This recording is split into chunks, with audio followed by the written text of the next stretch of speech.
ladies and gentlemen. Welcome back to the Armchair Booking Wrestling Podcast. I'm your host. My name is Stunning Steve Barber. Joining me, as always, my awesome co-host, Delicious Dwaylon Davis. Hey, everybody. And if you are watching on video, you see we have not one, but we have two guests.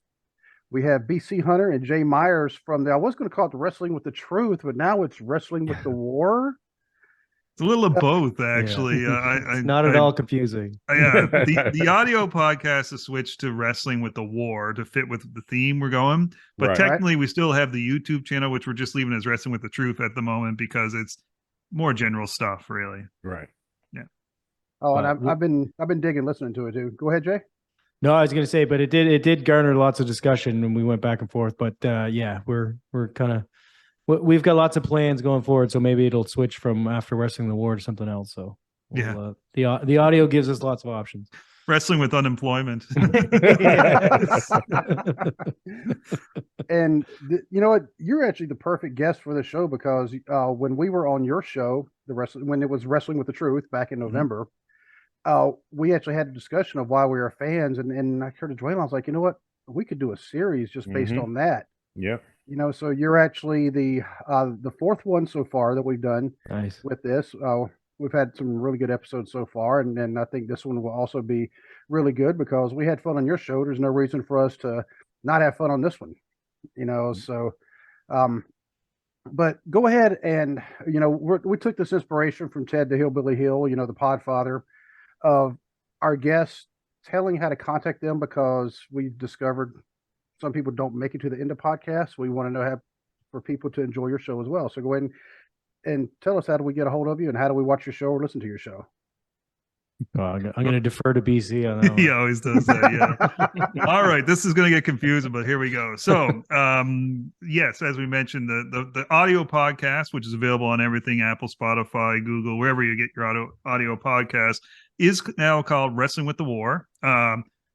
So you can find it there when you're looking it up. We're covering, of course, the Monday Night Wars between WCW and WWF. It's really, really fun. We just started, and we're already having a blast doing it. So, and it's one where we're hoping, because we're focused on that, we'll get more interaction from people to join in and just maybe watch some of the stuff and then comment on that stuff as well. But as far as our socials and stuff like that, it's all still the same. It's at WWTT Pod for Twitter, for Instagram. It's Wrestling with the Truth on Facebook.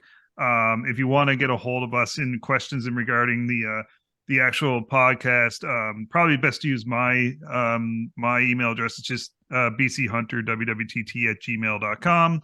Other than that, also we have the YouTube channel, which we're really trying to promote because we're slowly getting up there. I just noticed today we're up to 177 subscribers, so we're looking to get to that. Good. The first mountaintop is the 100 when you get that handle, which I know you guys hit that, so that's awesome. Yep. Yeah. Now we're trying to get to 500, so we get that community page, because I think that's where we'll have some real fun, where we can actually chat with people on there. I think that's where it really takes off for you, when you get that interactive stuff, and then after that it's all gravy, really. But yeah, check it out. We release some of our episodes, the long form episodes after the fact, but we do a lot of short videos, fun videos, different topics, things like that. Just random stuff that pops into our head, or funny moments from the shows or whatever. But yeah, head on over to YouTube, please subscribe and join the community and have some fun with us. All right. And I'll go ahead and give our contact listening info. I still can't do it in one breath because it just keeps expanding more and more. But if you'd like to contact our show by email, you can always email us at armchairbookingpodcast@gmail.com. You can find us on Facebook at facebook.com/armchairbookingpodcast. You can find us on Instagram at armchairbooking. You can find us on Twitter at bookingarmchair. You can find us on TikTok at armchairbooking. This is the only video platform we know of if you're watching us on YouTube. But as far as audio goes, we're in just about every audio platform you can think of. If we're not there, let one of us know. We'll do what we can to get ourselves added. You can also find merch like these lovely shirts that we're wearing right now. Yep. At tpublic.com/armchair or tpublic.com/user/armchair-booking-podcast. You can also find Dwaylon on Twitter at fat_daddy73 because he is Fat Daddy.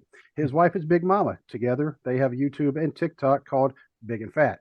And Dwaylon has been posting some pretty good videos on there here recently. Go check them out if you can. You can also find my other non-wrestling podcast, The Cubicle Chat, which I talk about things that are, well, not wrestling. A lot of pop culture stuff. Yesterday we discussed gatekeeping in pop culture. It was a pretty interesting time. But if you go on one of the audio platforms, if you give us a 5-star review, we will, and a 5-star rating and a review, we will read it on the air. I know you gave me one, BC, because I saw it on a British site. It still hasn't popped up in the app. So I know. So I did read yours when it came in, and I was very stoked. I'm still waiting for it to pop up, but you said that you did that to somebody else, and it took like 3 months for it to come in. Yeah, I don't know what it is with Apple, but when you're from Canada and you're on the Canadian Apple and you put a review in for an American podcast or anything American, it takes forever for it to go up, and I don't know why that is. Yeah, we'll just blame the CRTC for that. Yeah, probably. it's the what's it? The NAFTA agreement is the cause. Wow, I never thought about that, but you know what? It very well could be. And I do apologize. Technically, a 5-star rating from us in Canada is only 3 3/4, right? The exchange rate is dipping a little lower these days. But the big question might be: do you ever sometimes find an American nickel in your change? We find. Well, if I have change, we find American coins all the time. Yeah. Okay. Yeah, because I mean, every once in a while. Well, I mean, I'm not really close because I'm down by Cincinnati. I mean, that's still a good 5-6 hours away at least. Mm-hmm. But every once in a while I'll get a Canadian coin, but it's rare. And Dwaylen being all the way down in Western Kentucky. I still get them every now and then. But you guys just throw away the toonies because you think they're like Monopoly money or something when you get them, or what? No. I just throw them in the drawer. I've got several. I've got several in the drawer. Like whenever I get one, I'm just like, like, what is this toy money? And peel the wrapper off. It's got chocolate inside. Yeah, bubble gum inside too.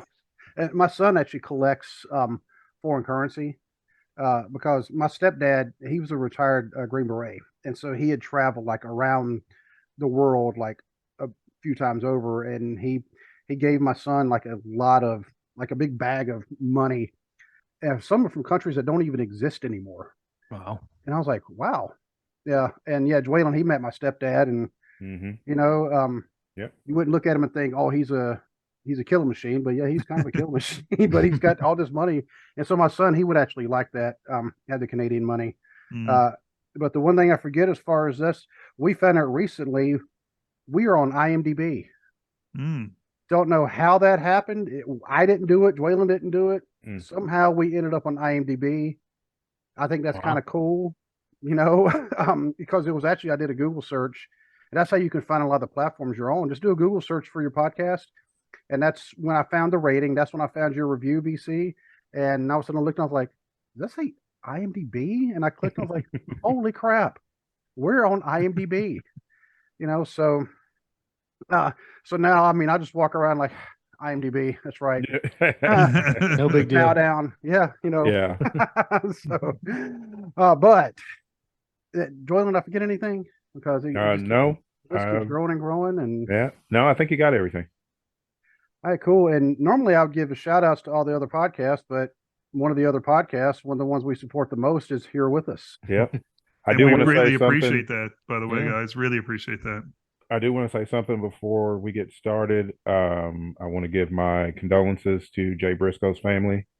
Yes, absolutely. That was just terrible to hear. One of my favorite people from watching Ring of Honor, especially in the mid 2000s when they were like really, really hot.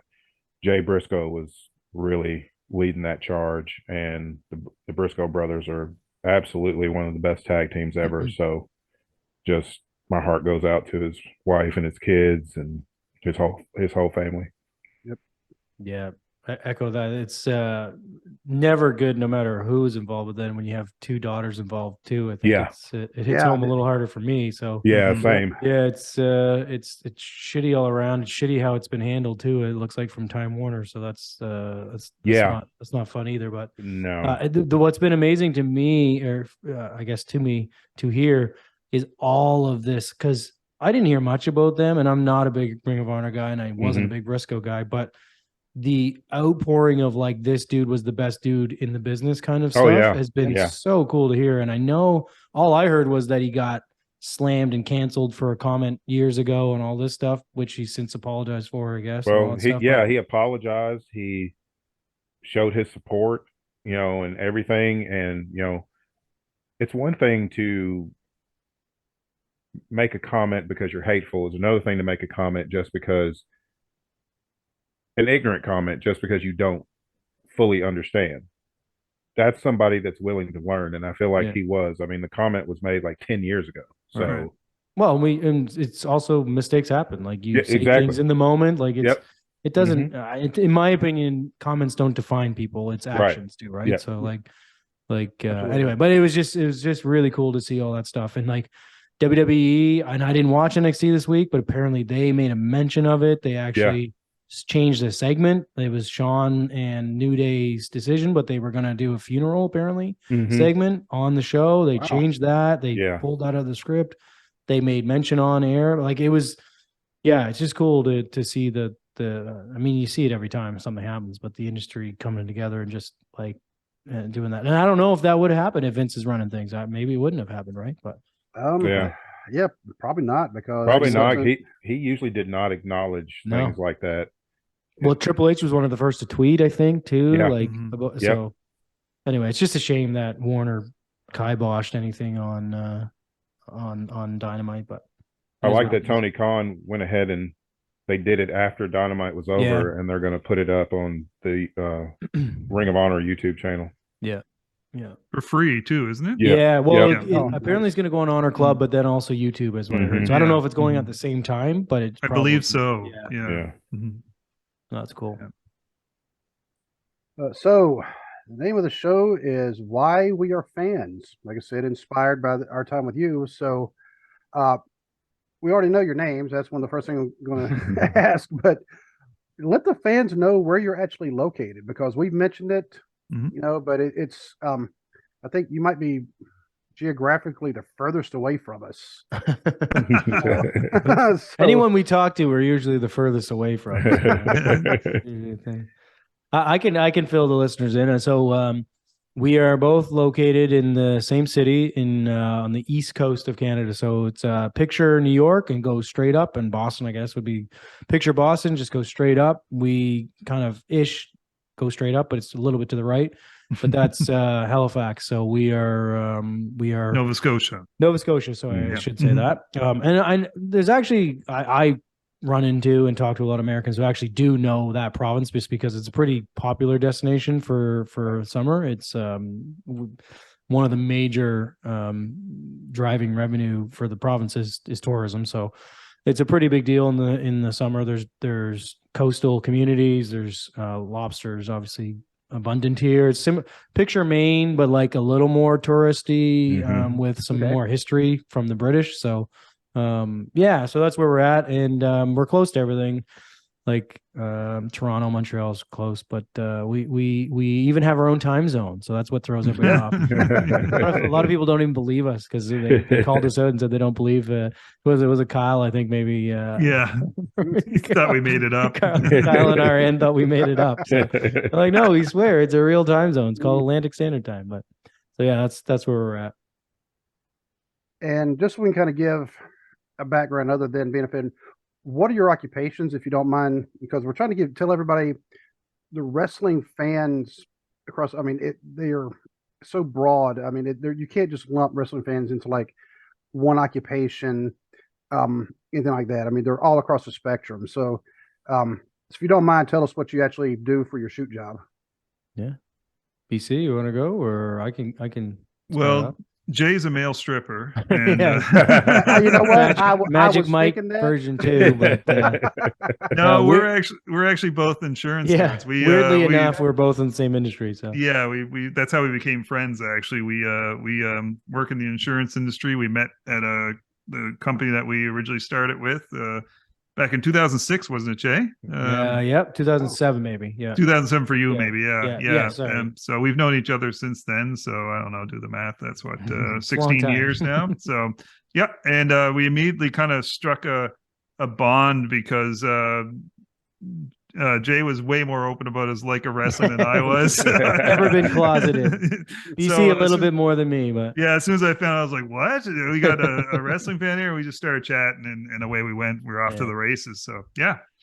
I figure when you're a super fan of wrestling and horror movies, you just got to embrace it. So Exactly. it's like whatever. I feel right? the same way. Yeah, just embrace it. Yeah, those are my two favorite things, and it's like, I like them. I don't care if anybody else does. I don't need anybody else to like it with me if I like it, right? So doesn't anyway. So yeah, no, that was it. That's our story. That's our backstory. Ever since it's been funny how we've been intertwined for the last 16 years, I guess. Mm-hmm. Mm-hmm. And Jay, I'm guessing you're also a metalhead because Metallica shirt we were talking about before we start recording. I like to say hard rock fan more than I'm not a big thrash metal guy. Like Metallica to me is more hard rock now, but I am sort of a fan of the heavier, louder music. Yeah, for sure. I mean, I the one caveat for me for music is I know everybody says, oh, I like all types of music, and I kind of do, but for loud, heavy music, it needs to have a melody and a tone. I'm not big into the scream core or the kind of that kind of stuff. Like if I can't hear what you're saying, then it's not for me. But I just kind of tune it out. Yeah, exactly. All you're doing is screaming, then it's like I become uninterested really quick. Yeah. If there's an element of that in their songs, then I'm fine with it. But if it's the 90% of the song, I'm like, no, I can't get into it. But yes, I am very excited to be going to see Metallica, as I said before we started in the summer. So very cool in Montreal. Man, I say hopefully there's not a riot this time. Like there was in 1992. Well, Axel won't be there, so it should be okay. And James is going to be going to get that fire away from me. Yeah, we know what happened last time. So how long have you been wrestling fans? Oh, geez. I mean, for me, it's since the early 80s. So I actually became a wrestling fan because of my grandmother, ironically enough. She was a big wrestling fan. Mine too. Yeah, there you go. Grannies are always the ones they're the gateway drug to wrestling. Helping them with their purses. Yeah. It was awesome. But she only liked the local product, right? So for us, I'm not sure if you guys ever heard of it, but it was Atlantic Grand Prix Wrestling, which was here. Yep. But a lot of stars from down, of course, you had the Poffo family down Kentucky way, right? And they would come up in the summer for the summer tours and do that's what a lot of guys from down south would do, is do summer tours up in Halifax and the Maritimes, and they work for a couple of months. Nice weather, great place to be, make their money, and then head back down, and get hot in the region that they're in. So we had that, and my grandmother was a big fan of that. To the point she'd be jumping off the couch and wanting to get the bad guy that's going after Leo Burke and all that stuff. And so I used to watch with her, and then I kind of graduated as I got older to WWF. I'd see a little bit of AWA back in the day. We would get that because I know they ran some shows in Winnipeg, so sometimes it showed on our sports network up here, our equivalent to ESPN. And of course, we had Stampede Wrestling in Calgary. My biggest thing was, I think we might have talked about this with you guys. I was a massive fan of wrestling magazines. And I mean, I used to love going to the convenience store or wherever, check out the magazines, buy 5 different monthly magazines, get that, all my paper route money was going towards that. And so I was well aware of what was going on in all the different territories and all the feuds and stuff like that, although quite a bit behind, because you realize they're 2 or 3 months behind on that stuff, but I wasn't getting to see it at that time. So I think probably in 87 or 88 or something like that, there used to be a show that would come on our sports net. It's TSN is what it's called, but it used to come on, and they would show clips of different territories. So I finally was getting to see NWA stuff, which was just mind blowing at that time to see how hard hitting that was compared. Although I still at that time, being younger, I was like, no, well, I still like the WWF because it's got Hogan and all this cartoon stuff. But I remember watching it going, man, these guys don't look big, but man, they look like they're really putting a pounding on each other here. Yeah, right? I was the opposite. My grandmother got me, she loved NWA, especially Jim Crockett Promotions. And so that's what I was into. And then later when I started watching WWF, it was like, okay, these guys are huge, Mm-hmm. but they're not doing anything. Let me go back over here with the smaller guys, Yeah. but they're actually putting on great matches. I remember in 1989, I was in, I think at the time it was Kmart for us. It's not even here in Canada anymore, but I bought the video cassette of the first War Games. Okay. And I remember popping that in and going, "Oh my God, this is so good." And it was so different, but they still had some, like they had the Road Warriors, they had Nikita, they had those guys. So they had the bigger than life kind of WWF style guys, but then you had the Horsemen, and just seeing them work, seeing a guy like Tully Blanchard selling was just amazing, or Arn selling or anything like that. It was really cool to watch them. And I just watched that tape so much. And the first War Games was so good. You had blood, you had just actual hate between these guys, all this stuff. And then they did a good job of telling the story of it. So that's when I really got into, okay, there's more than the WWF. And then by that time, I think, Jay, we were probably starting to get WCW around the early 90s we were getting TBS at that point. And that's when I was kind of bouncing between the two of them. And then of course we're kind of getting to that territory now where WWF kind of really took a dip. So did WCW, but then Nitro happened and boom, everything just got lit on fire. Pardon the pun on that. But yeah, and then it went from there. So for me, but it all goes back to grandma. My only regret in life, I always say, is my grandmother passed away before I was able to drive. I would have loved to have taken her to a local show, because I think it would have been the most fun thing in the world to see her swinging a purse at somebody. Because they thought it was, they thought all that was really happening. Yeah. My favorite statement she ever made when I told her about WWF and I shown her that, she goes, "That's the fake stuff. The stuff I watch is the real stuff." Oh, well, how about you, Jay? Yeah, for me, I sadly don't have as cool an origin story or anything like that. I mean, I think it was just so I'm a little bit younger, and it was just a case of that late 80s boom for WWF, and it was just like me and my buddy in his kind of rec room.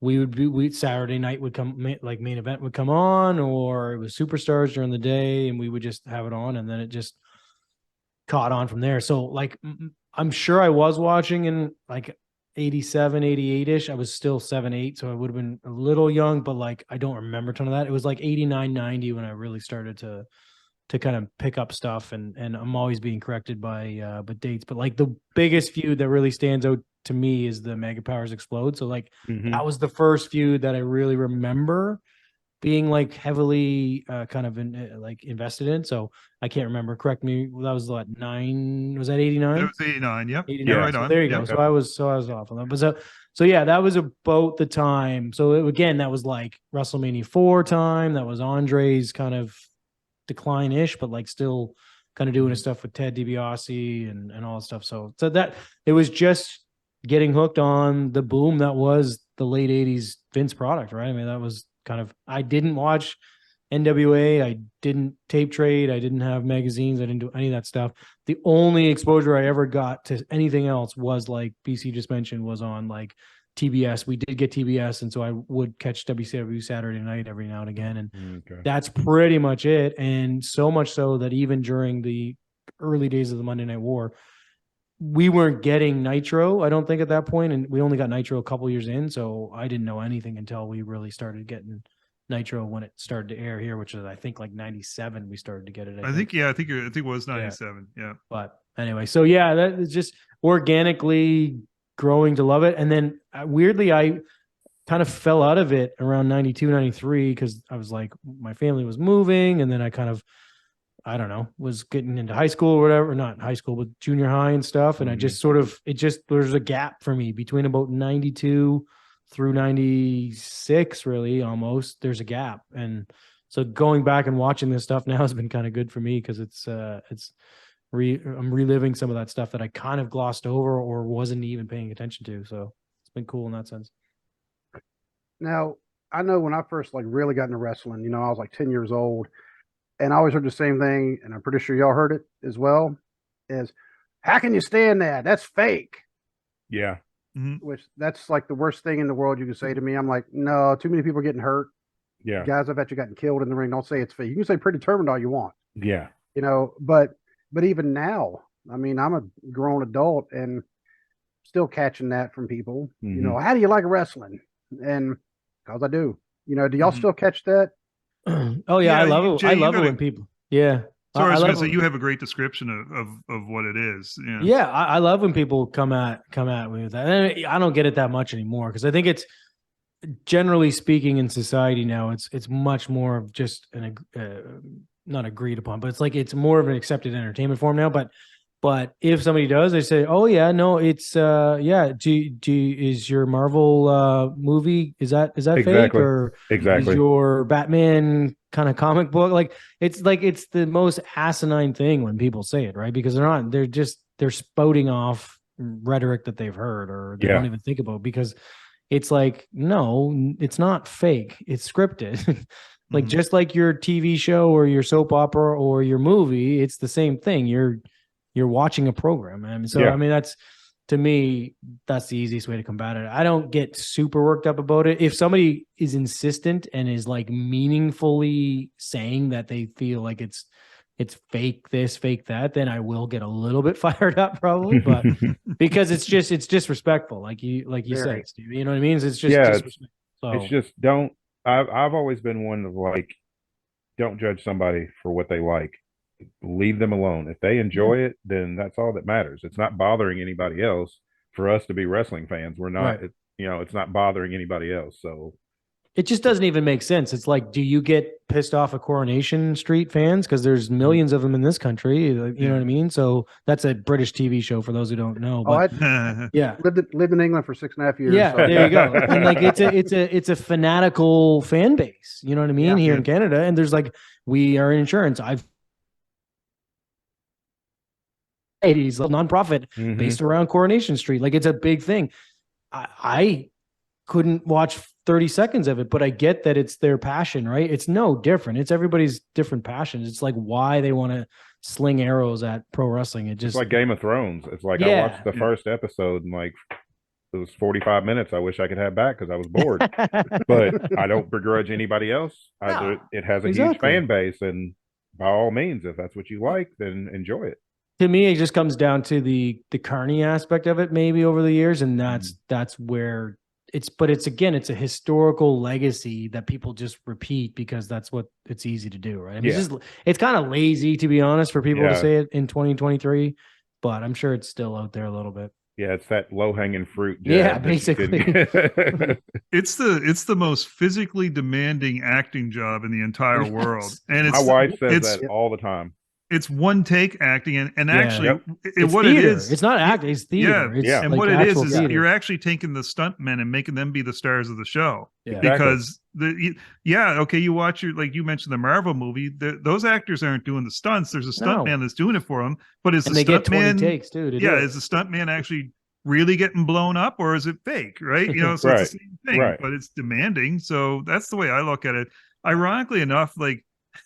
In today's wrestling, like in the past, they used to try not to hurt each other while making it look real. Now it seems like they try to hurt each other while making it look fake in today's wrestling, right? So it's just that's probably my biggest frustration. That's why I'm kind of glad we're doing the older stuff because I have a harder time now justifying it than I would have in the 90s or the 80s. At least I could say, well, here's it's not made to look obviously fake, but now it's unreal when you see some of the stuff that goes on today, the cooperation, the stupid injuries that people get, the stunts that they're doing, all that stuff. So it's just weird how it goes. But I challenge anyone to go run the ropes for 5 minutes and see how they feel after that. Yeah. And BC and I get into like not heated debates, but we have different takes on today's product, right? I mean, that's definitely the case. We don't always kind of agree on everything, but I think we both agree, and this is where today, before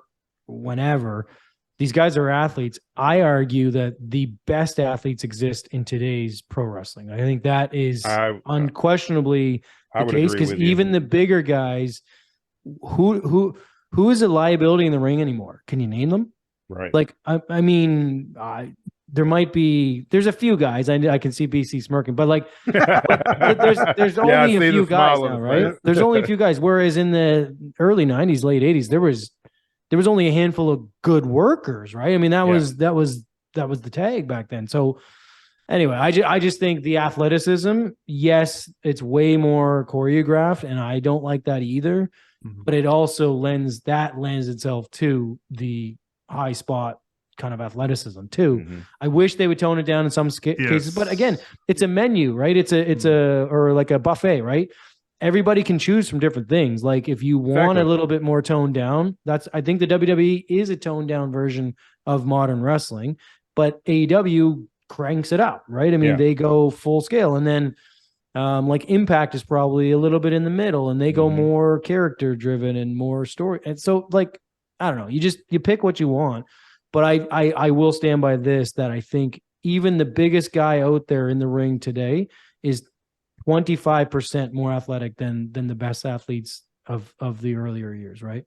I just think they definitely are more athletic today, but they're not using it the right way. Fair Like enough. that's my argument with it. Like for sure, definitely they're more athletic, but what's the point if you're just completely you're completely exposing the business, I guess I can say. And I get the whole there's a menu for that stuff. I do, but also with that it does reflect badly on the stuff that you enjoy too, right? Like if you're, because unfortunately, because fans of this industry for some reason like to bleed over into everybody else's side of it, and then just criticize everything on that side instead of just staying out of it. If you enjoy AEW or a GCW or something like that, enjoy it, but don't come to a WWE show or whatever and just, I'm trying not to curse here, by the way, but crap all over the show. Like I think of how many years did fans destroy pushes for people just from chanting CM Punk's name because of all that foolishness? And look, they got what they wanted. He came back, and look how that turned out for them, right? It's just that's what frustrates me. That's a whole other topic, is today's modern fan. I mean, that's a show and a series in itself, but I think we covered that, didn't we, Dwayne? Yeah, we did cover that one. Community. Yeah, we did. Yeah, and because we got to noticing the toxicity of the fans anymore. Oh, not all fans, obviously, but it's enough to where it's very the loudest noticeable. ones, at least, right? Yeah, it's the ones exactly. It's the ones that try to take over the show and make themselves the star of the show. And it's like you bought a ticket to watch somebody perform. Shut up and let them do their job. Yeah, I truly believe that's why AEW ends up going a little bit too far, or having some of the botches that they have, because they're trying to please this fan base that just doesn't seem to be satisfied. I was just going to say that. The worse than that, Dwaylen, is that the talent play into it. The talent feed into it, and like they're not even doing their jobs as a performer if they're feeding into that stuff, right? Yeah. That's the worst part for me. I don't know if y'all have seen, there's a wrestler, he's actually out of the Cincinnati area, named Jack Vaughn. His wrestling name is the Veteran Jack Vaughn, and he's always been kind of critical of kind of today's wrestling, the way they do things, especially in the indie scene. And he's actually made some videos that is called Professional Wrestling versus Indie Wrestling. And he actually gives demonstrations in how kind of exaggerated the things on the indie scene, and everything he ends with a thigh slap. No matter what the move, he does a thigh slap. And one of his biggest slogans is also ban the super kick. But he said super kick used to be a finishing move. Chris Adams. I think Kabuki used it, but I don't know if he used it for a finishing move. He did. But, he did. Yeah. Okay. But I mean, then you look at Shawn Michaels, who just, made it his own and made it just like one of the most, it made it look like the most deadliest move. Well, and I would say he WWF did. You know what I mean? Like he put the stomp in it, he put the feeder in it. Like he made it more of an entertainment move too, right? Yep. And it's like that, like you said, he started stomping the mat and everybody anticipated it. And then now it's like, it's just a transition move. Yeah. And it's a punch at this point, right? Yeah. They just throw it in a match just because they're able to do it. And it's like, if it doesn't mean anything, then why waste it? Mm-hmm. I mean, I don't mind the Usos because they got the double super kick. It's Mhm. kind of like the double drop kick that the Rock and Roll Express made Yeah, popular, but that's a double. That's not just you're right. Got a headlock. Hold on. Boom. Super kick. Okay, and you slap your thigh. You're gay. You're good. yeah, And, Yeah. Sorry, Steve. oh no, go ahead, Jay. Go ahead. I was just going to say my only caveat, and BC probably knows where I'm going with this, is that there is, in my opinion, so I agree. Like there was an evolution of the move, and it's now kind of gone to a transition move. But isn't that sort of just what it is now, right? So instead of us thinking that it is still a finishing move, it's like the DDT, right? I mean, the DDT has evolved to just be a move, right? Yeah. In a move set. Same as a crescent kick or whatever it's actually called, not the super kick. Like that's now just a move. And BC doesn't, I don't think he necessarily agrees, but I just think that's okay if you have moves that are then replaced with other moves. But it's when you have the 18 different false finishes on other things and what's an actual finisher. And I get all that stuff. yeah. It's like when you waste it, and then it's like, it's like you're playing 2K and you've got all your finishers lined up and you use them all and it still doesn't, you still don't win the match. And it's like, then you've just made the finisher look weak.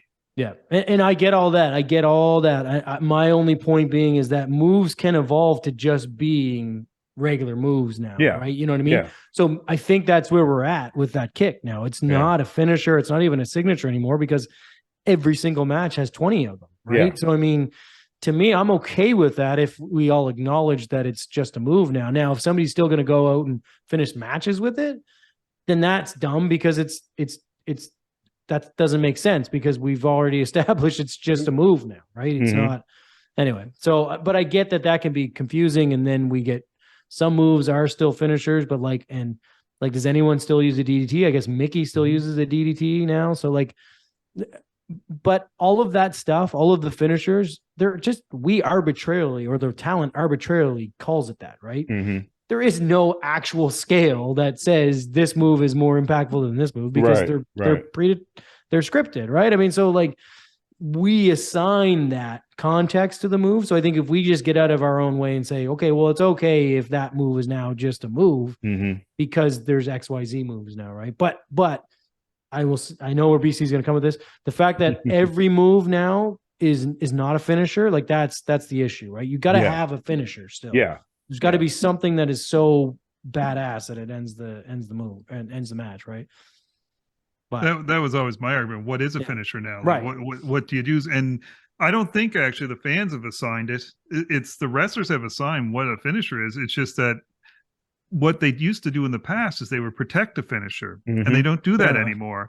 Yeah. And if a guy, if you're on a card and I don't know, Dr. Death Steve Williams' finishing maneuver is the Oklahoma Stampede, and the guy in the opening match uses that, well, he's going to have to talk to Mr. Williams in the dressing room after that, right? Because you just took his finisher. Just like my biggest argument, and we've gone over this a lot. I don't want to dwell on them, but say the Young Bucks, for instance, they come out either the first or second match of every pay-per-view, and the most Dynamites too, do every single move in the known history of wrestling and kick out of it and make it look ridiculous to the point I remember watching, I forget what it was, All In or something like that, when they had the cage match with the Death Triangle.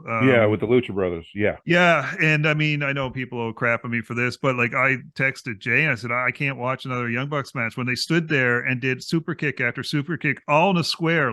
One would super kick one, and get back up and super kick the next one. And it was so stupid looking. I know the fans went bananas for it, but to me, it was just dumb looking. But they'll go out and do every single move to man. And I said to Jay, it's the equivalent of them after the match just giving the finger to the camera and saying, good luck, boys, follow that. You know? And you'll watch. Just check it out every time they have a match. The next match after them never gets any reaction from the crowd because the fans are exhausted from their match. It takes about 2 or 3 matches to get into it. Yeah, and there's a difference between setting the bar. Like Ric Flair used to talk about how Tully and Arn and Barry would go out and have these fantastic matches, and then he had to follow that up with his main event match. that's good competition. But when you're just blatantly going and doing everything possible to get your spotlight, but not spotlight anybody else or help anybody else, then yeah, that's a big issue.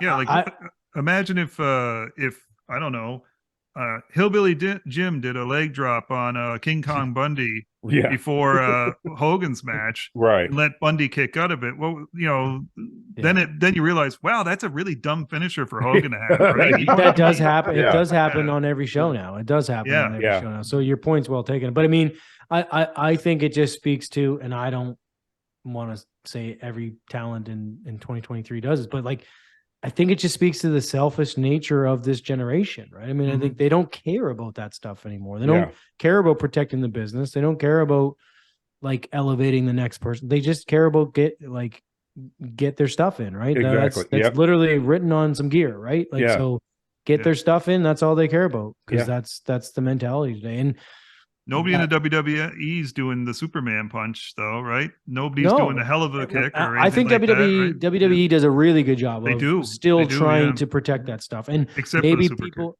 Yes, maybe people get a little bit annoyed that they used to have a list of you couldn't do moves. That was more to safety, I think, than anything else. But it's clear that they still have agents in the back, kind of producing these matches so that it still protects some of this stuff. I can't. The only move that you can see repeatedly outside of the kick, because again, I'm of the opinion that's just a regular kick punch now, but the only other move you will see sort of done multiple times is, I think, a sling blade, and that's it. I think that's the only move I can think of off the top of my head. And a spear. Spear, yes. Yeah. But that's because I think the spear was established by a couple guys previous, and they let them have it. Seth Rollins and Finn are the only two guys that do the sling blade. Yep. And I think Becky might do one too, but that's probably the Seth connection. But anyway, outside of a sling blade kind of type, I can't think of another move, and I'm sure there is some, but it's not as prevalent in their programming for sure. Yeah, they do, which makes it memorable. Yeah, they do a better job. I'll give them credit for that, of protecting certain finishers. Like, nobody does a stomp except Seth. Right. The RKO has been protected for 20 years. They still treat it as the death move, which is fine, because it's it's a great move. Terrible for Randy's back, but it's it's a great move. But that is one of AEW's problems, is there's no real protected move. Everybody just does everybody else's finishers, and then it's like, then how do you end the match? And I'll say this too, guys. Like, there's a difference too between somebody in AEW doing their version of a WWE finisher. That's a little bit different. Agreed. You had Disco Inferno doing the Stone Cold Stunner. You got Orange Cassidy doing the Orange Punch instead of the biggest example is Sting and Brett, right? Sting and Brett had the sharpshooter and the deathlock. I mean, they like to say it's different. I was like, I can't see a difference, but anyway. But if you got I don't know, Alex Wright using the Scorpion Deathlock, right, it's a different story. As a transition move, and Sting's on the same card, that's a lot different, right? And that's what I'm getting to with that stuff. Yeah. No, fair enough. Actually, I think I know the difference between the Scorpion and the sharpshooter. Sting stepped in with his right leg. Brett stepped in with his left leg. I noticed. You solved it. I noticed. Other than that, there's no difference. You know what? Yeah. But one of the things, if you really go back in the evolution of wrestling and finishing moves, and I just now looked up the date. Come May, it'll be 50 years since Harley Race won his first world title, and he won it from Dory Funk Jr. with a vertical suplex. Yeah, he called it the giant suplex slam, and he hit that, and you were done. Yeah. Yep. Wow. See, or look at Terry Funk with the step over toe hold, right? Oh, the spinning toe hold. I bet 50 years ago, everybody was, oh, I can't believe all these young bucks are using the giant suplex as a regular move now, right? That was 50 years ago. So that's like my when own. Barry Windham pulled out the superplex the first time I ever saw it. I was like, that's amazing, especially for a guy his size. Yeah. And now you see it, and it's like, all right, it's another transition move. Yeah, there's. But I still think it's a pretty impressive move, though. Oh, it's still an impactful move for me, because not everybody can do it, and when two bigger guys do it, Yeah, I think that's Gunther true. pulled it out. Did Gunther pull it out a little while ago? I think I remember Yes, he did. he Yeah, pulled one out, and I was like, Yeah. that was cool. That was impressive. The thing I think about he pulled it Barry, out against Strowman. Yes, that's what it was. Yep, It was yep. those man, two what was it? Two guys slapping meat. Is that Yeah, who big says meaty that? men. Yeah, two big meaty men. Big meaty slapping men, meat. yeah. I mean, and The thing about Barry Windham was that he did it from the second rope, but Yeah. he was so tall, it looked so Yeah. impressive, right? Yeah, I think if he would have done it from the top rope, they would have hit the opposite corner. probably. You know, he's like, oh, sorry about that. You know, yeah. But I mean, I was there in Columbus the night that Strowman and Big Show collapsed the ring. Nice. As soon as he put him up there, and like the whole crowd stood because everybody knew what was about to happen, and he hit it, boom, the ring collapsed, and well, there was no dark match after that because the No. ring was down. Yeah. Speaking of Barry Windham, I have sorry to Oh, you're fine. sidetrack this, but I have a fun little conspiracy theory I thought about with Barry Windham and Bray Wyatt.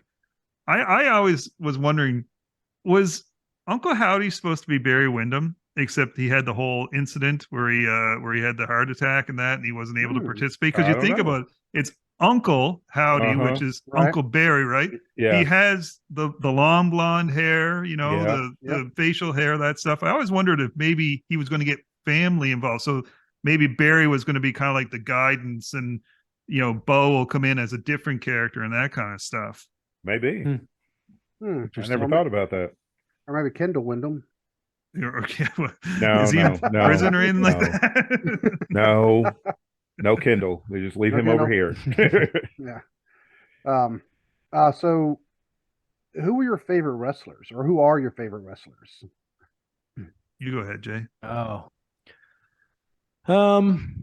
I mean, if I kind of go through that list like generationally. So like as a kid, it was definitely Macho Man. Like that was my guy. Like I watched WrestleMania 4 tape, both tapes, because there was a double tape, that one. Yeah. I Ooh, watched that that was big so stuff. many times. So many times. I love that tournament.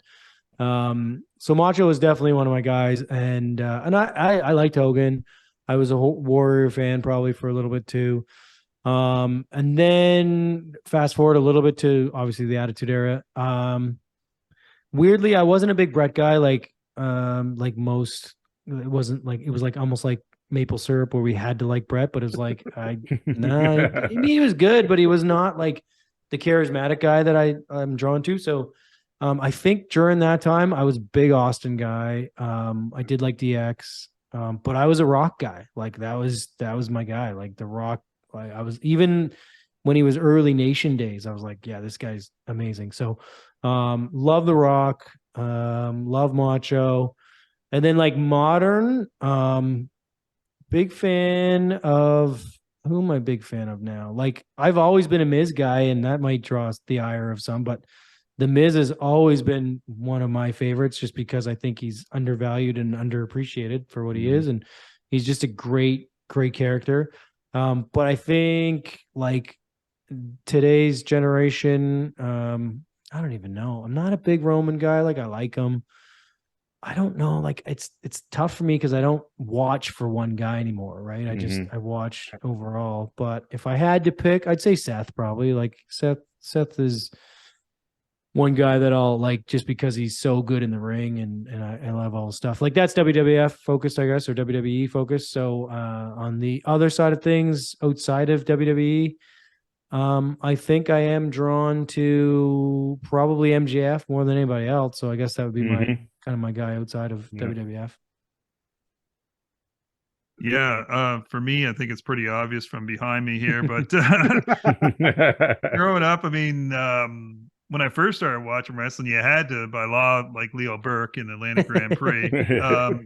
But I was a Hulkamaniac growing up as a kid. But I also was a huge Macho Man fan. I mean, come on, the guy was just insanity, and how can you not enjoy that? And I was a huge Paul Orndorff fan. Like I loved Mr. Wonderful, especially when he turned on Hogan. That even though he was a Hulkamaniac, that was such an amazing turn. I couldn't believe how good it was. And then in the 90s, it became more of a Bret Hart thing because I just loved watching how Bret works. To this day, my favorite match would be, Bret and Austin from WrestleMania 13. Mhm. Just he was so good in there. I know he wasn't the best on promos, but I could forgive that. I kind of like the realism of his promos though. As a Canadian, he was just like a Canadian dude. So Bret, Austin, of course. I was a big Triple H fan, thus the Hunter on the BC part there. That's why it's BC Hunter. But I don't know why. I just love Triple H, especially once he broke away from DX and became the game. And yeah, that's when I was a huge fan. Yeah. Agreed. Like very late 99, 2000 on. It was Yes. like, here we go. And then once he got by 2000, 2001, when he was ripped to shreds, I was like, this is my dude, man. Like like as soon as he pulled out the jean jacket with the leather jacket combo, I was hooked. Like the 2-man, what was it? No, they weren't the 2-man power trip. Him and Austin were the 2-man power trip. Yeah. I'm going to say it, but I know people will get after me, but I was a Chris Benoit fan too. Same. The wrestler, forget the other stuff, but the wrestler. Exactly. Yeah. I just loved how real he was. Like he just was a buzzsaw, and he was one of those guys that back in the day for a smaller guy was believable.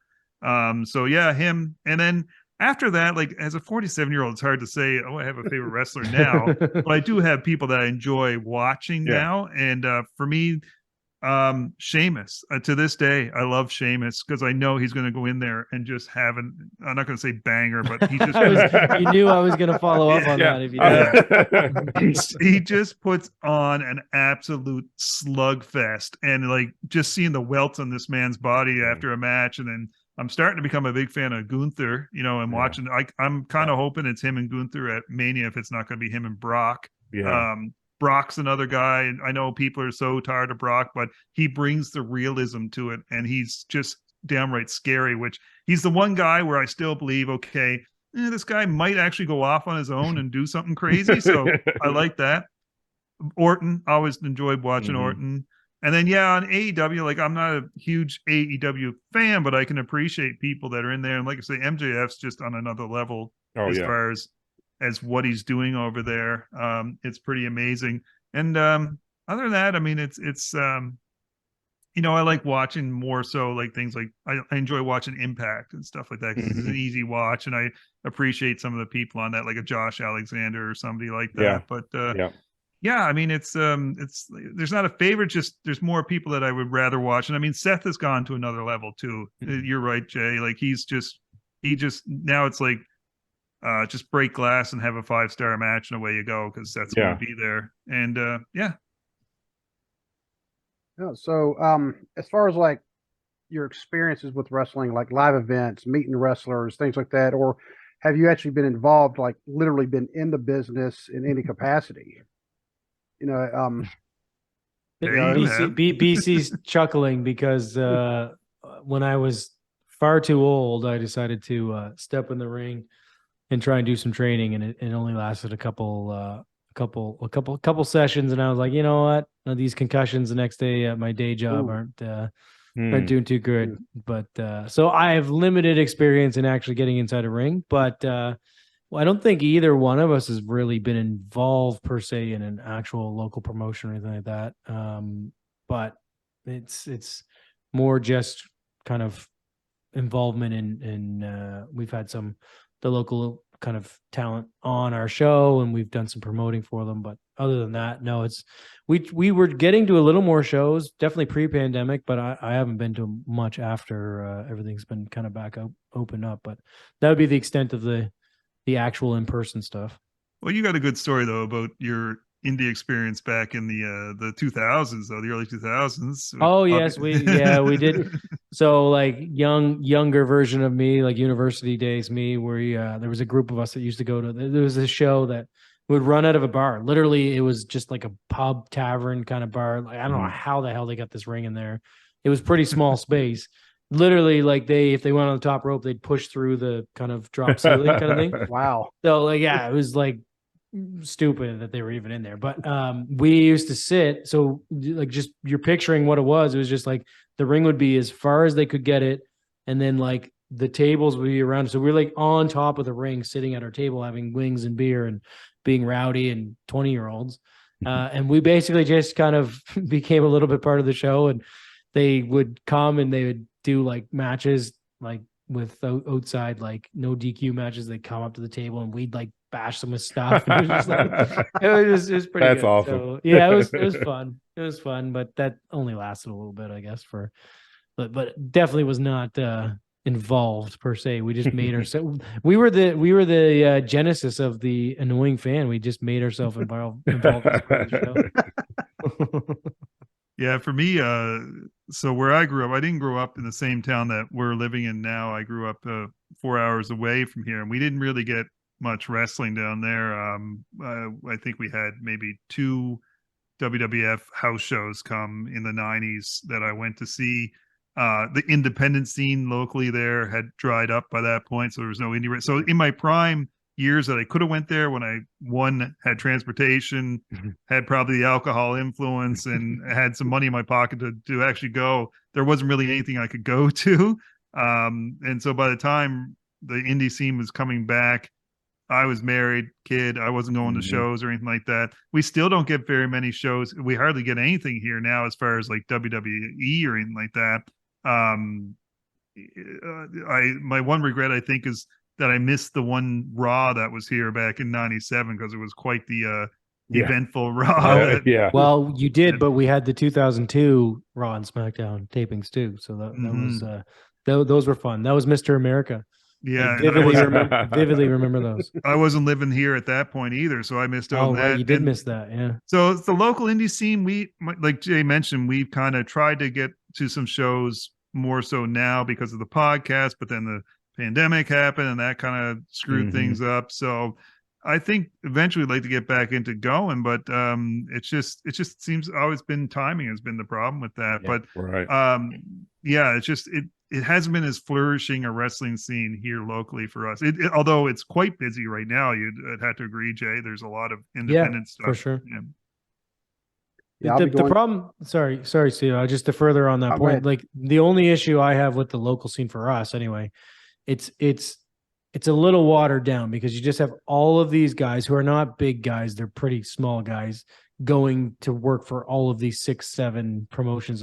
So it's always the same card. It's always the same. It's just like, that's the only reason why I'm not as jazzed up about it, is because it's just, you just see, and these guys are great. They're doing their thing, but I just don't want to see the same match 18 times a year. Right. Right.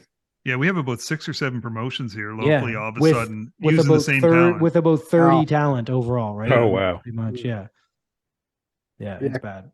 Yeah, I'll be going to a show actually here. Today's Thursday, so I'll be going here in 2 days. The Northern Wrestling Federation, which is out of Cincinnati, they're having a show down in Covington, Kentucky, and now they put on some great shows. There are a couple other companies in the Cincinnati area, and I have seen some of the same wrestlers in NWF. There have been some that are also going for the other ones, even though they are trained by the NWF with Roger Ruffin, who used to be a referee in the WWF. He was actually he was the referee. Bowl cut guy, right? Yeah, he was. He had when he was a referee, he had the bowl cut. Yeah. Yep, he was a referee for Shawn Michaels, Tito Santana, and then the Piper Brett match. Piper Brett, yeah, I remember that. Yeah. Yep. He's a super great guy. He actually owns NWF, and he's the head guy, and his right hand man is Wildcat Chris Harris. Nice. Who you can see right there. Which still seems weird to me that I know Wildcat now, and he's one of the nicest people you could ever meet. Every time he sees me at a show, he's like, "Hey man, how you doing?" And he's been on the show, but it's weird to think I have an action figure of somebody I actually know in person. But yeah, the indie wrestling scene there, the NWF, they are considered, I think, probably the better one in this area, because the ones they train, when they go wrestle somewhere else, they've actually been told, "Oh, you're one of Roger Ruffin's guys or girls. Oh, we know you'll be good." Yeah. So I guess I'm kind of fortunate where I live now, in Southwest Ohio. I'm about 30 miles east of Cincinnati. that we actually have kind of a scene here. And I actually missed the Raw that was in Cincinnati this past Monday because, well, the tickets aren't free, and that's the only way I would because bills got to be paid, and they got to be paid first, or people get upset. So I wasn't able to go to that. Steve, didn't the Christ boys, didn't they have a promotion down there too? Was it Jake Christ or whatever they from were in Impact for a while. Impact? I'm not They sure. were with Sammy Callahan. Ohio versus everything was the group.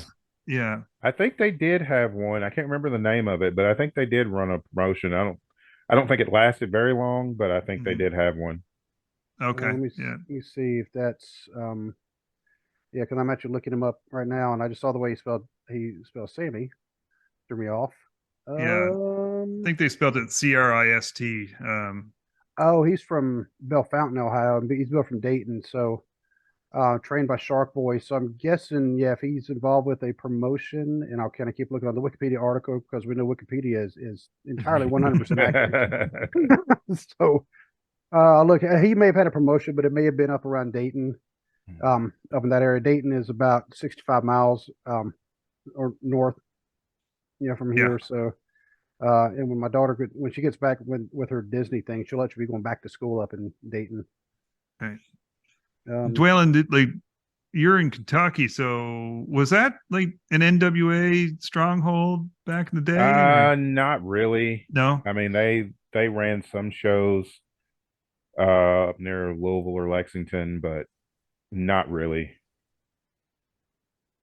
And I know when I first moved to Hopkinsville, Kentucky, that's actually where I met Dwaylen. Because I was born in North Carolina. I lived there for almost 15 years until we moved. And I got there, and one of the first things I saw, they had an advertisement, and it was the wrestling out of Memphis, USWA. It was Lawler and all them. They were putting on a show at the convention center, and I found out the convention center was how far away from my house, Dwaylen? Maybe a mile, if that. Maybe, if that. Yeah. Nice. Yeah. And I was like, oh, cool. They got wrestling that comes here. Last show they ever did, though. Yeah. Oh, yeah. So I was kind of bummed out about that, and but. Did I hear one of your guests mention the USWA and mention Eric Embry in an episode? Yes. Am I think? Okay. Yes. I remember back when he said that name, I was like, oh my God. I remember it seemed like every PWI or whatever magazine that came out had an article on Eric Embry. I'm like, who is this guy? Because he seems like he's getting more press clippings than Hogan or somebody like that. I remember him. Who was that, Dwaylen? Was it Randy? It was Kyle. Kyle. Okay. Yeah. Kyle was talking about him. Okay. See, I do listen to your show. We appreciate it, because I actually look at the stats and I'm like, oh, Canada. Oh, I know who that is. Now, our audience from India, I have no idea. Because we're building an audience in India. My, not my direct boss, my boss's boss, he's actually from India. Okay. And I showed that to him, and he's like, oh, that's really cool. And then he actually just went back for a few weeks just to, visit family. And I was like, hey, why don't you promote the show while you're there? Well, while he was there, all of the numbers did grow some.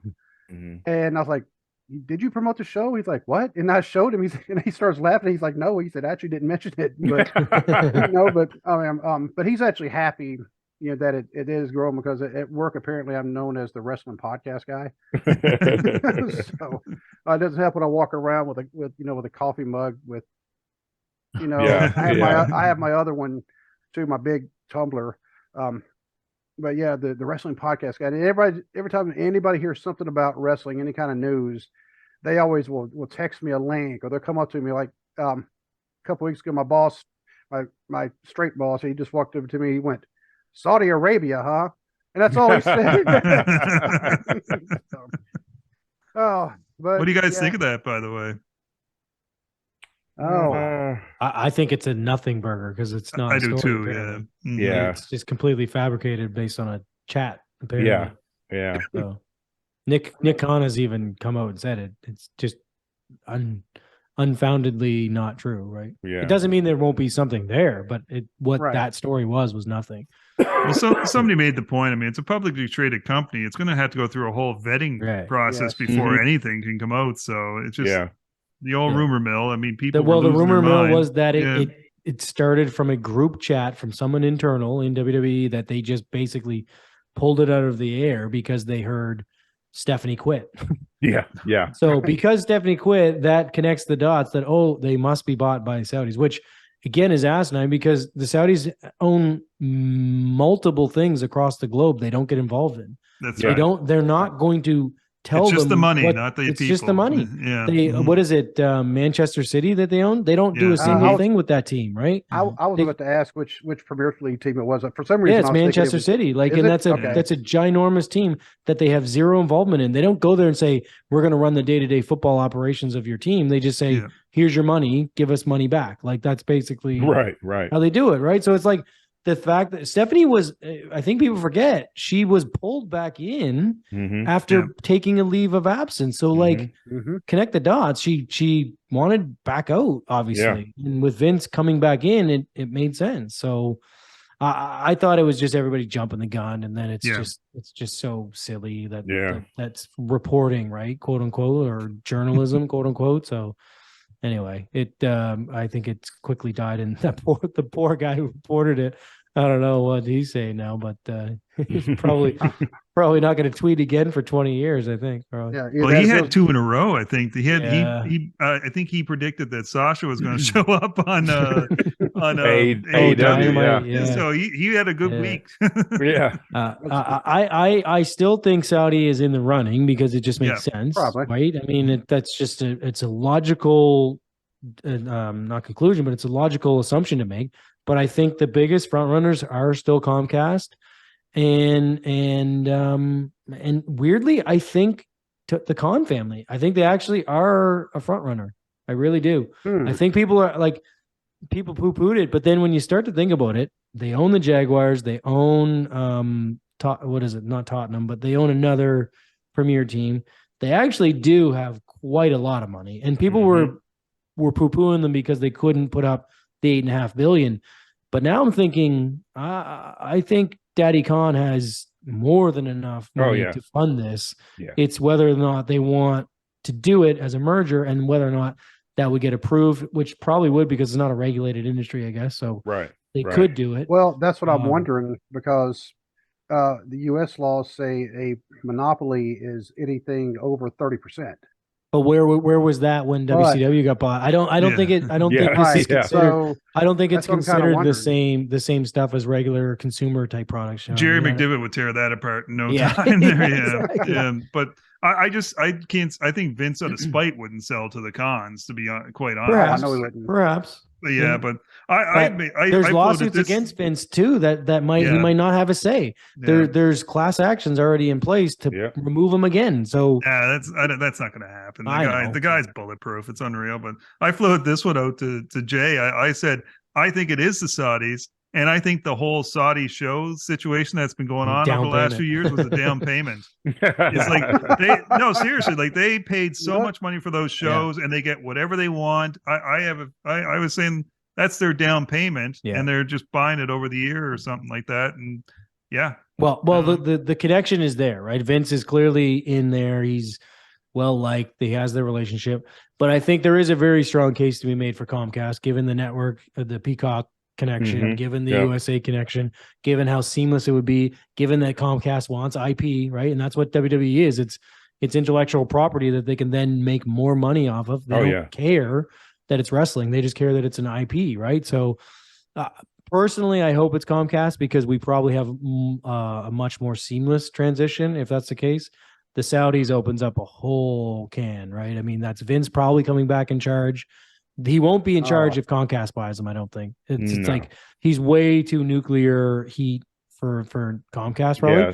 The Saudis would not care at all. They would they're not going to care it again, right? Because he would just give them carte blanche, whatever they asked for. Yeah. And Comcast would be like, no. Comcast would want to distance themselves as far away from that 77-year-old man, probably. Like, you're too hot, buddy. I need you to stay over here. You go count your money over there in the corner and stay off the public sphere, and we'll be fine. But also the Saudi deal would probably take them private, which that I don't know if it's a good thing anymore or not. So like that worries me too. So the Comcast is what I'm pulling for first and foremost, and hopefully that's what would happen. And they're big enough. There's the ESPN. I guess they met with ESPN too. Like that would make sense that they would want some ESPN Right. Plus content, right? Yeah. So Yeah. Well, yeah, because the Go Network, you have ESPN, ABC, and Disney. Yeah. Of course, as well with them being on Peacock, but they're also on Fox Sports. And then if they were to go with the Go Network, now they have an affiliation with ABC. So I'd almost want to tell them, look, guys, you need to make up your mind which network, where you're going to go with. well, whoever buys them is going to kibosh all those deals, though, right? I mean, Yeah. that's done. As soon as if it's Comcast or it's ESPN / ABC Disney, then those deals are done. They cease to exist. I think going forward, it's just they own everything. Like it's just that's it. Well, I think the telltale sign would be if all of a sudden Sami Zayn up and quits. Here's your sign. Yeah. Well, again, even if it is Saudi, I think Sammy's perfectly safe. The women aren't going to be wearing full body suits and all. Again, it's I think it was an overreaction. It's an overreaction. They're not going to come in there and put their finger on everything because that's not what they do. They haven't. History is proven. They just buy things and let it be run as it's being run. Like that's right. It's an investment for them. That's that's what it is. It's quote a unquote money laundry. It's what it is. Right? So yeah. But I hope it's Shane again. just like in 2001. Yeah. He'll come back. Daddy, remember how you fired me last year? Yeah. Right after the Rumble. Did you guys see how much he got for that? Did you guys hear how much he got? 800 and something $1,000 for the Rumble. Wow. That was what he was paid. Well earned. Yeah. For one of the worst historical Rumbles of all time. Oh, and it really was. And here in a little over a week, we're going to have this year's Rumble. And I haven't even really analyzed it yet to get, to even think about who I think is going to win both the women's and the men's. I think it's going to be good. I think it's going to be good this year. Really. Yeah, because it's wide open. There's no, generally you have an idea going in, the clear-cut winner. Mm-hmm. And because you can tell who they're strapping the rocket to, but this year it's like it's anybody's guess. Did you guys see now that all the hubbub on Twitter today is WWE has just put out some new Rock merchandise on WWE.com. Oh, did they? And also the 30th anniversary show on Monday, they're going to have the ultimate acknowledgement for Roman from all the generations of Samoans. So there might be some starting to start the story. Yeah. Sign me up. Sign me up. I'm all for it. Sign me up. Rock needs something to distract people from black. Well, they won't. Exactly. But The Rock needs something to distract people from all this Black Adam DC stuff. So it makes perfect sense. Yeah. The best meme I saw is somebody put that it is The Rock showing up, but it's actually the guy playing him in the show. Nice. Well, Dwaylen, do you have any more questions? Or? No, none that I can think of. Guys, it's been a pleasure as always. Thank you all for coming on the show. Been a great talk. Hope we can do it again soon. Appreciate it. Absolutely. Let's do it again. And I just want to point out, Dwaylen's got the Green Bay Packers tumbler there on his desk. Yes. We got BC rocking all the Bills stuff. Then I got the wrestling stuff, which I know normally Jay would have because his collection. Yeah. That was really impressive, and I was looking forward to see that again. I'm in flux. But moving, it has been fun watching the cars go by your window. Yeah, I noticed that. Again, no blinds. It's a whole chaotic state right now. But and Jay, you were talking about earlier, like people like wanting the dog wrestling, but you were talking about Marvel.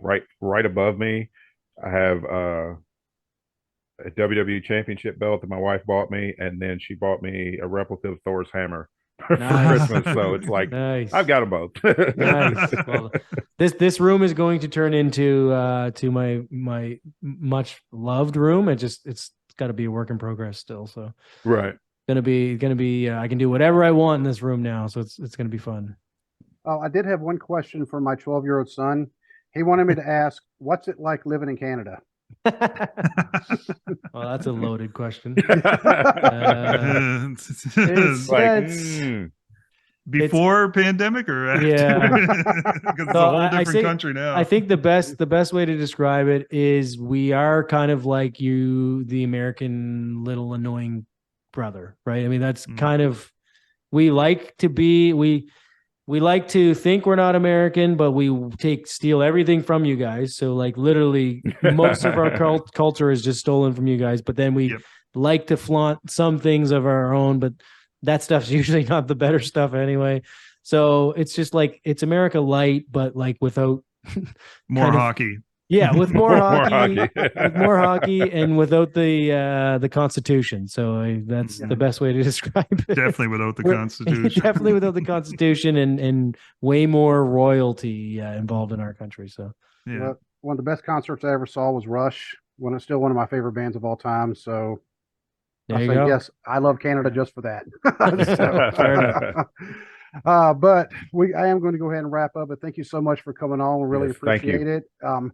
Hopefully, you know, our listeners who have never listened to you, they'll go out and listen to you, and they'll give you the ratings and the reviews. And I appreciate, you know, you putting the word out for us. That was one of the reasons that bumped us up to over 100,000 or 100,000. Oh God, that'd be nice to have 100,000. Yeah, I was gonna say, I wish it was 100,000. Lend us some of those. Yeah, I mean, but yeah, over the 100 subscribers on YouTube, because it was like what, 2 days after. Yeah, 2 days You know, after I looked that, and it's I was like, oh my our God, numbers just doubled. Yeah. Nice. Nice. Between y'all and a coworker apparently also put us in a gaming message board, you know, but I like to think you may have a combination of both, but I know that the wrestling part would definitely help because wrestling people like to support other wrestling people. And so, but thank you so much for that. I mean, that just had me just floating for that. Like, hey, we finally hit 100. So, but that yeah, goes doubly for us, Steve, man. We really appreciate the support. You guys give us the shout outs that you give us every episode. Really appreciate that too. So I will say it right now. You guys have a great podcast. You do a great job of keeping it real and not getting caught up in all the crap that goes on around the whole wrestling scene. And I implore people, if you're listening to this episode because you listen to ours, go follow these guys, subscribe to them, listen to them, put them on your daily or weekly listening charts, and do that because this is a great community, and you two are a big part of that community. Thank you. Oh, thank you For sure. Very nice of you to say that. We really appreciate it because we think the same thing of y'all too. Because ever since absolutely. I first heard, I said, hey, Dwaylen, I've listened to a wrestling podcast out of Canada. You got to go check it out. And you know, ever since we've been big fans ever since. And I love what you're doing now with the Wrestling with the Wars. So yeah, we definitely got to make a return engagement on both shows. And and I think it'll be a lot of fun because this has also been fun again. Yes, it has. Absolutely. Yeah. But until we can actually talk again, my friends, I have to say good night and God bless. God bless. Thank you. Guys.